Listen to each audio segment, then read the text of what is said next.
Olá, meu amigo, minha amiga. Estamos iniciando uma nova lição da Escola Sabatina. Esse trimestre o tema é as 3 mensagens angélicas.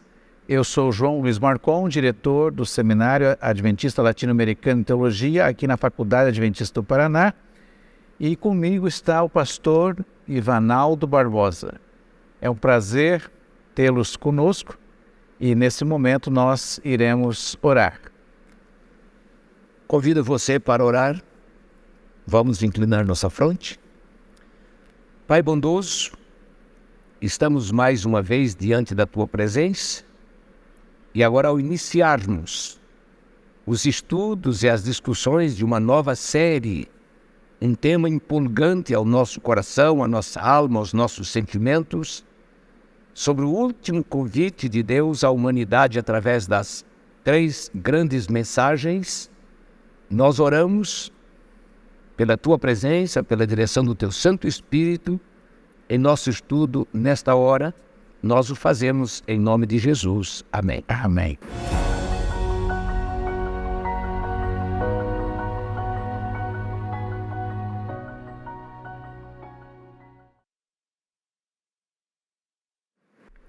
Bom, o título dessa semana é Jesus vence, Satanás perde. É a primeira lição e nós queremos, pastor Ivanaldo, lembrar do verso principal, verso que devemos memorizar, guardar no coração. Qual seria esse verso? O senhor tem aí? Nós temos aqui o verso-chave. E eu creio que não só para essa lição, mas ele vai se repetir em outras ocasiões, já dei uma olhada. Diz que o dragão irou-se contra a mulher e foi fazer guerra contra o restante da sua descendência, outra Bíblia da sua semente, ou seja, aqueles que guardam os mandamentos de Deus e têm testemunho ou a fé de Jesus. Muito interessante esse verso, né, pastor? Que diz que é uma guerra, né? Exato. E parece que, segundo o livro do Apocalipse, até parece não, é verdade, nós vemos isso, que o mal prevalece. Até o autor conta 2 histórias, fatos históricos, né? Quando Aníbal, general, que com 55 mil soldados vence um exército muito mais poderoso, que é o Império Romano, 80 mil soldados. Depois Alexandre, um soldado com um exército inferior ao reino da Pérsia, também prevalece. E diante desse mundo, até parece que nós vivemos isso, que o mal está vencendo a guerra e o bem parece que está perdendo. O que o Apocalipse tem a nos ensinar sobre isso, pastor? Eu penso que estas ilustrações colocadas aqui na lição, elas são colocadas como um pano de fundo para ilustrar, inclusive a outras ilustrações, a guerra dos Estados Unidos contra a Inglaterra, bem lembrado, especialmente nas guerras bíblicas de Israel contra outras nações. Há muitos fatos bem definidos em que o exército israelita, com uma minoria ou com um grupo mínimo, vencia multidões, mostrando o seguinte: a batalha que está sendo travada neste mundo não é uma batalha humana. Estes fatores ilustram de que na batalha final, embora pareça que Satanás tem tido vantagens com alguns pontos, o autor da lição foi muito feliz ao colocar este título: Jesus vence, Satanás perde. Ou seja, o que a gente poderia dizer, pastor, é que não importa o que aconteça com a igreja, não importa o que aconteça com os fiéis, através de todas as eras, através de todos os tempos, uma coisa é certa: a vitória deles através de Cristo.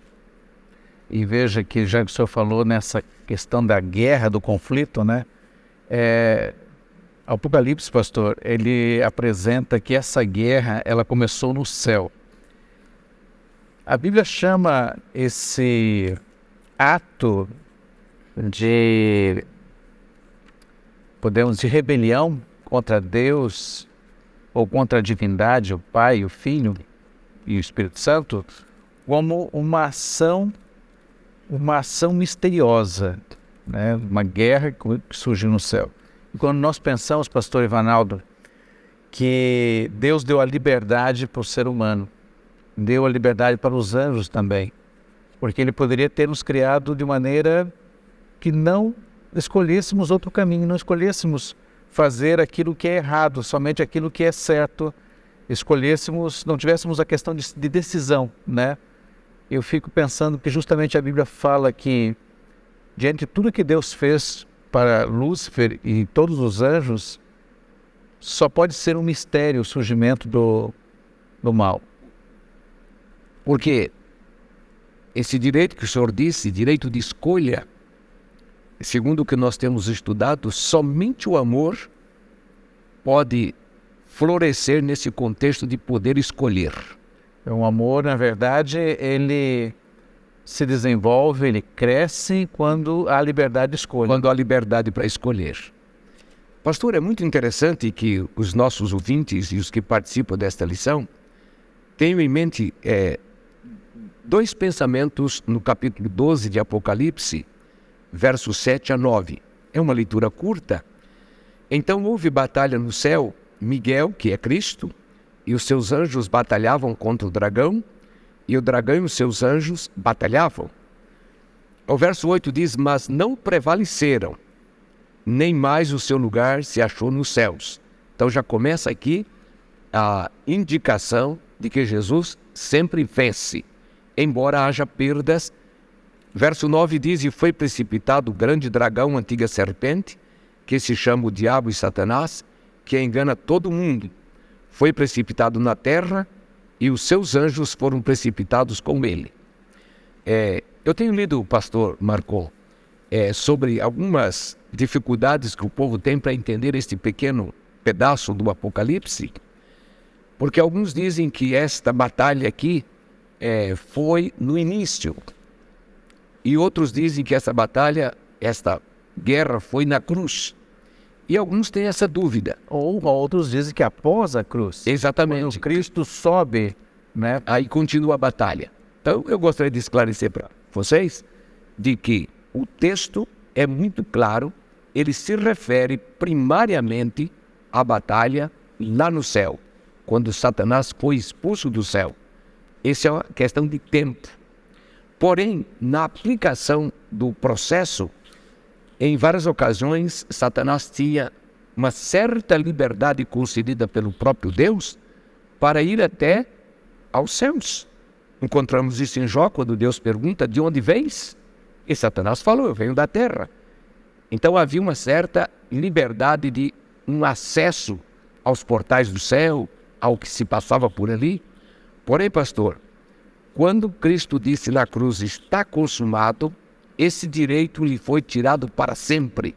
Então o texto aqui também se refere à batalha final, à destruição e como se fosse o selamento definitivo de que Satanás agora é derrotado. O próprio capítulo 12, né, pastor, quando apresenta que o filho da mulher, que tem um cetro de ferro, ele é levado até o trono de Deus, até a presença de Deus.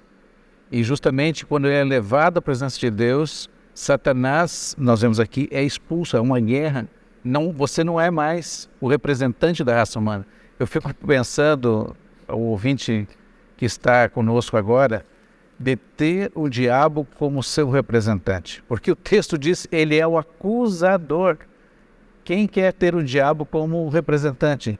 Deus seja louvado, porque Jesus venceu.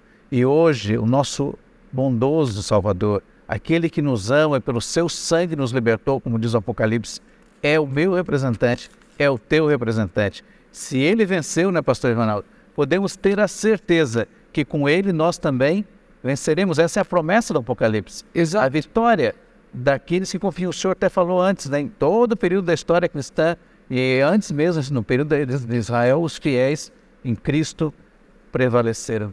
Puderam ter esta certeza de que talvez no momento perderam, Mas como o programa de Deus não se restringe a um ponto histórico, mas se restringe ao grande conflito, e na visão que nós temos do grande conflito, a lição diz que finalmente Satanás perde. Isto é a maior notícia que se tem no universo. Por mais que nós estejamos vivendo num mundo onde pareça que o mal, a imoralidade, a injustiça e tudo aquilo que está acompanhado vença, né? Agora, pastor, uma coisa importante que essa lição chamou a minha atenção é o fato de que, rapidamente, dando uma pincelada aqui, o Apocalipse ele começa dando uma descrição de Jesus como sacerdote, como sacrifício, também como soberano, aquele que virá nas nuvens dos céus, aquele que nos ama. Depois começa uma série de sete igrejas que termina com a volta de Jesus, 7 selos que termina com a volta de Jesus, 7 trombetas que anuncia que o Senhor Jesus e o Pai são agora os soberanos sobre o mundo.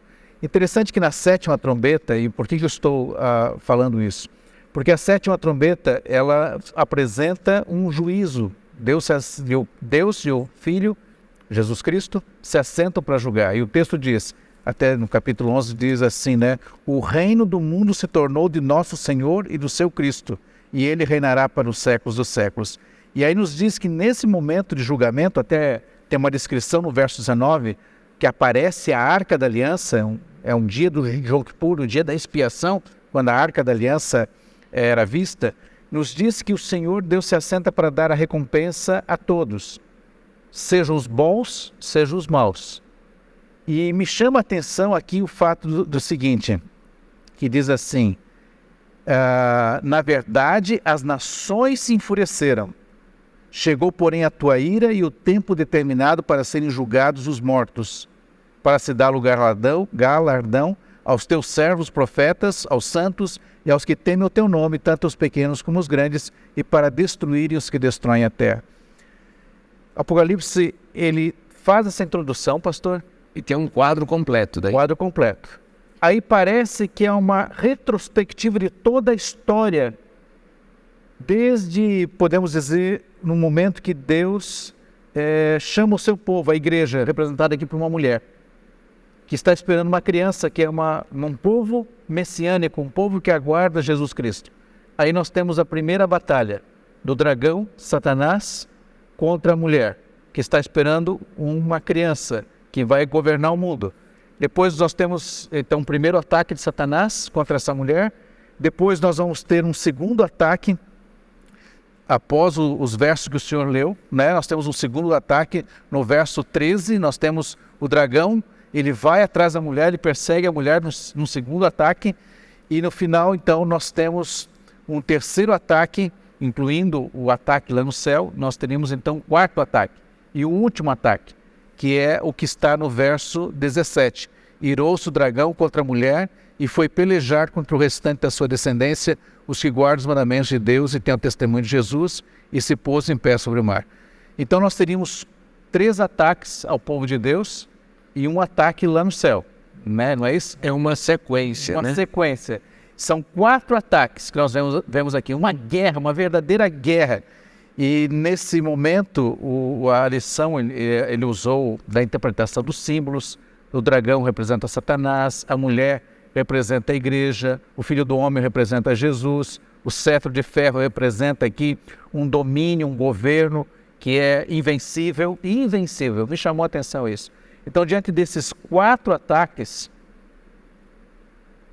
eu agora vou fazer uma pergunta, não devolver. Qual foi o segredo da vitória? É interessante que nesta sequência de ataques, eu leria um verso do Apocalipse 12, verso 4, diz que a sua cauda, o senhor começou lá no céu, né? Levou após si a 1/3 parte das estrelas dos céus e lançou-as por terra. E o dragão parou diante da mulher, que estava para dar à luz, para que, dando ela à luz, lhe devorasse o filho. Então o ataque de Satanás começou no céu, depois passou para a terra, quando Cristo nasceu, e agora nós encontramos nos evangelhos a luta de Satanás desde o começo para destruir Cristo. Foi uma luta que a gente diz satânica, ou titânica mesmo, para destruir a Jesus. E aí você passa para o ministério de Jesus, depois você passa para a igreja cristã, e há um texto no livro História da Redenção que diz que após a cruz, que Jesus morre, ressuscita e vence. Aí Jesus vence com a ressurreição. Ele agora proclama, né, sua ressurreição, e a vida é a vitória. Satanás sabe agora que ele é derrotado para sempre. Não está ainda totalmente, mas já sabe. Aí diz que ele agora vai colocar o seu ataque 10 vezes mais contra os seus fiéis. A igreja de Cristo. Aí entramos nesse ataque final do remanescente. Em todos eles, a vitória veio, como o senhor perguntou, através de Cristo. É interessante que o texto, né? É um texto que me emociona às vezes. No verso 10 diz assim: então ouvi grande voz do céu proclamando: agora veio a salvação, o poder, o reino de nosso Deus e a autoridade do seu Cristo, pois foi expulso o acusador de nossos irmãos, o mesmo que o acusa de dia e de noite, diante de nosso Deus. Verso 11: eles, pois, o venceram por causa do sangue do Cordeiro e por causa da palavra do testemunho que deram, e mesmo em face da morte não amaram a própria vida. Que impressionante. Cristo é a vitória do seu povo. Seu sangue, a sua morte, como o Senhor falou.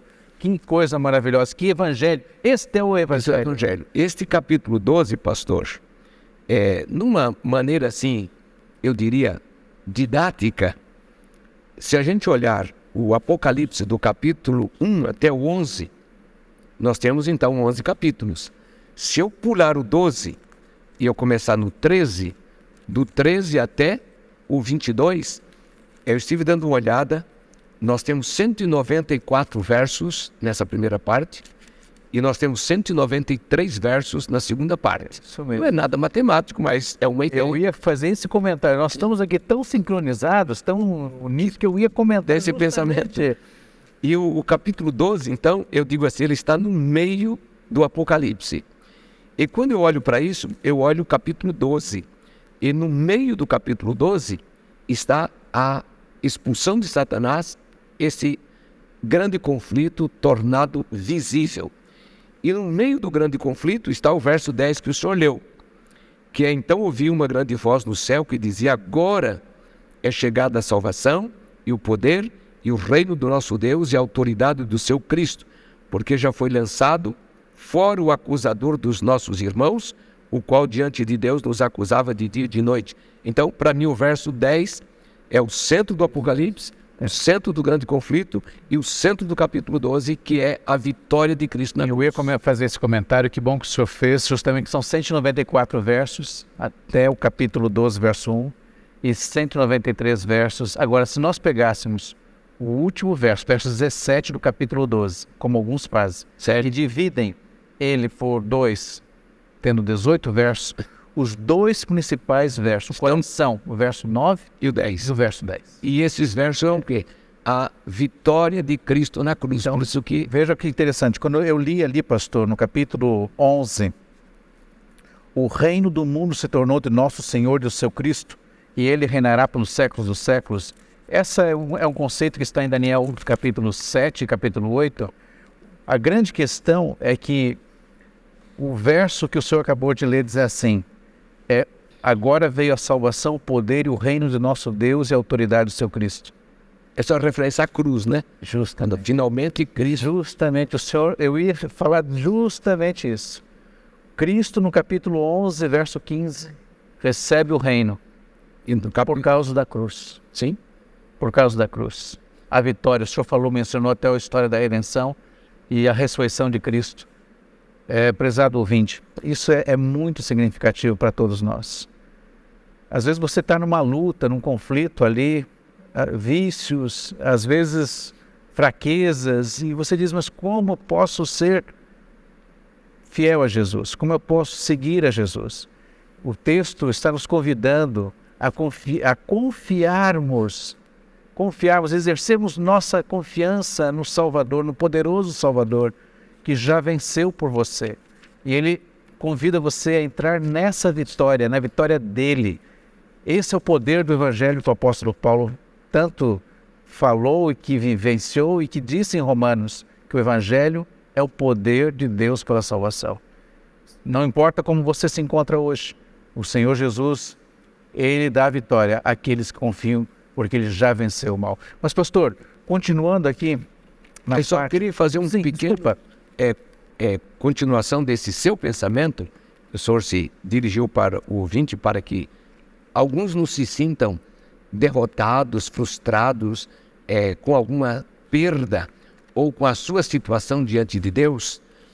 No livro Mensagens Escolhidas, Ellen White diz assim: não fique preocupado com o que Deus pensa de você, mas sim com o que Deus pensa de Cristo, seu substituto, porque você é aceito no amado.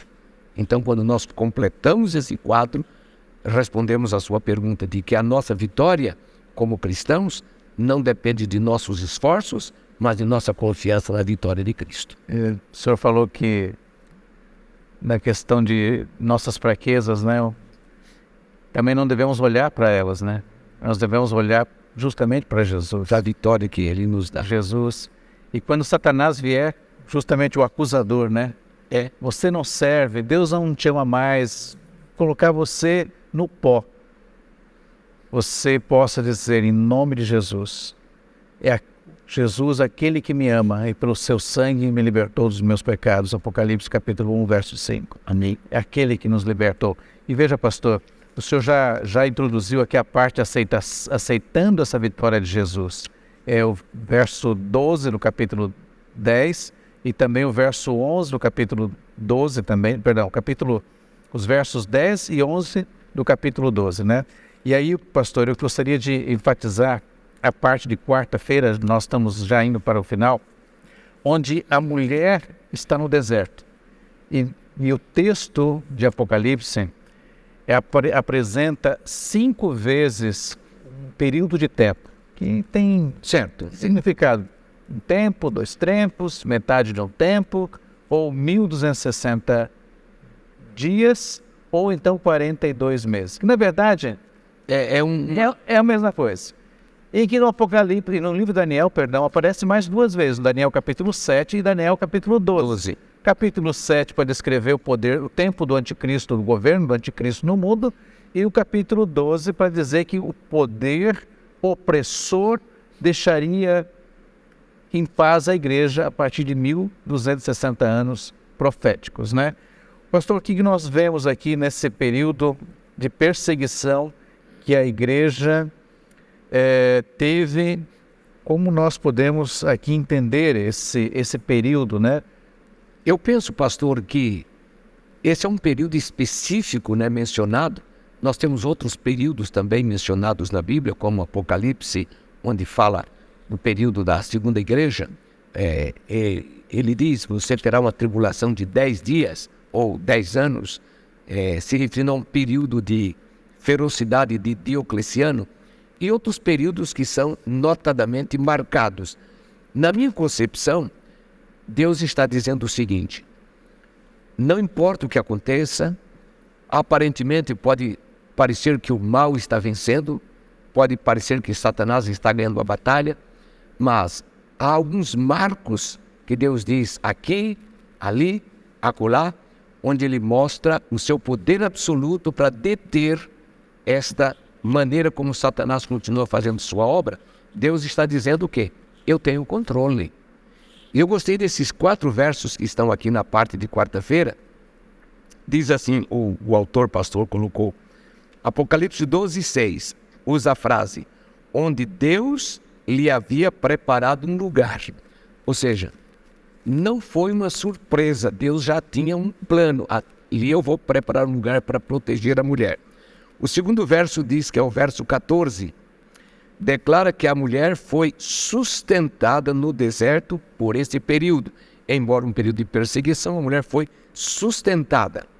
E o último texto, que é o verso 16, declara, a terra socorreu a mulher. É interessante, né? Que mesmo em meio a toda esta guerra, Deus diz assim, o meu poder é soberano, até aqui você vem? E não e vai agora mais. eu vou tomar providência para que isso pare. Não vai mais. Não é interessante? E nós devemos lembrar, né, pastor, que essas perseguições, elas envolveram principalmente o período da supremacia papal, e que começa no ano 538 e vai até 1798, onde o poder político e o poder religioso se uniram para combater aqueles que discordavam e pensavam de acordo com a Bíblia, aqueles que queriam seguir a Bíblia. E agora veja só, ali no texto que o senhor leu, a terra, ela dá proteção para a mulher. Nós entendemos que isso ocorreu quando os pais peregrinos, os cristãos protestantes, que queriam seguir realmente a Bíblia, estavam sendo perseguidos na Europa, tanto pelos protestantes como pelos católicos, e eles fogem para os Estados Unidos, para ali então encontrarem uma terra onde poderiam adorar a Deus, servir a Deus conforme a sua consciência, segundo aquilo que a Bíblia segue. Isso é maravilhoso, como o Apocalipse nos ensina. Um outro ponto importante é que, justamente nesse período que termina os 1260 anos, né, a partir de 1798, depois de Cristo, pastor, nós vemos o surgimento do remanescente. E o Apocalipse nos fala que haverá ainda uma guerra terrível, porque o texto fala que Satanás se pôs sobre a areia do mar, e ele vai chamar o quê? Dois amigos, ou nós podemos dizer assim, dois aliados seus, para tentar destruir esse remanescente. Ou seja, e esse é chamado o ataque final. Né? O ataque final, realmente a guerra final contra quem? E aí nós temos a característica desse remanescente, os que guardam os mandamentos de Deus e têm o testemunho de Jesus. O testemunho de Jesus envolve, prezado ouvinte, justamente a profecia, o dom profético, aquilo que Deus revelou através dos seus profetas, inclusive profetas não canônicos, mas que nós atestamos como sendo verdadeiros. O texto de Apocalipse diz, o texto de Apocalipse diz, eles, pois, o venceram por causa do sangue do Cordeiro e por causa da palavra do testemunho que deram. Ou seja, eles sustentaram através do testemunho de que criam na palavra de Deus. Você quer ser um vencedor? Você quer ser um vencedor? Você deve confiar no sangue de Jesus e se apegar à palavra da verdade, a palavra que nos liberta, a palavra que nos dá vitória, segurança, que nos traz segurança. Haverá uma grande crise, uma crise final. Quanto ao tempo do fim, pastor, eu gosto de pensar assim, o remanescente no tempo do fim. Começamos com a frase, Cristo vence, Satanás perde. E eu li então a respeito do Apocalipse das 7 igrejas, que o senhor mencionou, começa com as promessas em cada igreja, uma repreensão, mas no final termina com a volta de Jesus. Eu estive olhando, interessante para os nossos amigos, para a primeira igreja, que é um período de tempo, existe uma promessa. Para a segunda igreja, 2 promessas, e assim sucessivamente. Até que chegamos na 6ª igreja, são 6 promessas. Achamos que quando chegasse na 7ª, nós teríamos 7 promessas. No entanto, na 7ª igreja, que é a igreja do remanescente, o tempo final, só há uma promessa. E essa promessa é assentar-se comigo no meu trono.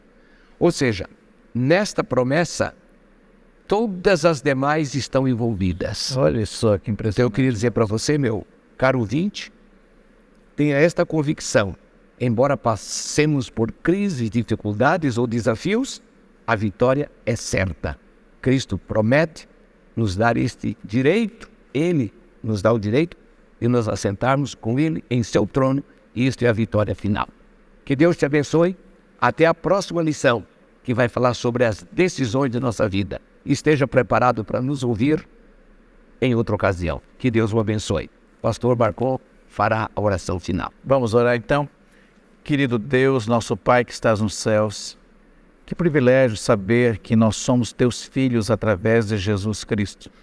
Que privilégio saber, ó Deus, que o Espírito Santo está falando ao nosso coração e nós podemos falar a Ti através da presença do Espírito em nós e da intercessão de Jesus junto a Ti no santuário celestial.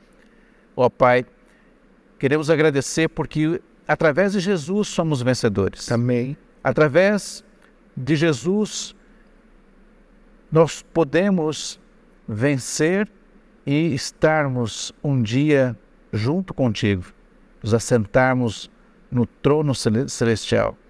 Ó Pai,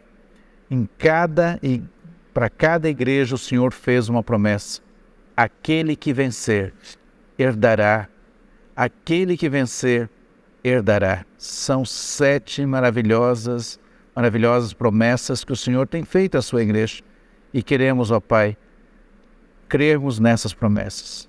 Abençoe a cada ouvinte aqui, que o Senhor dirija a sua vida e que ele possa confiar na poderosa vitória de Jesus, pois essa vitória nos dá a certeza do teu amor por nós e também da graça que transforma a nossa vida. Em nome de Jesus. Amém. Amém.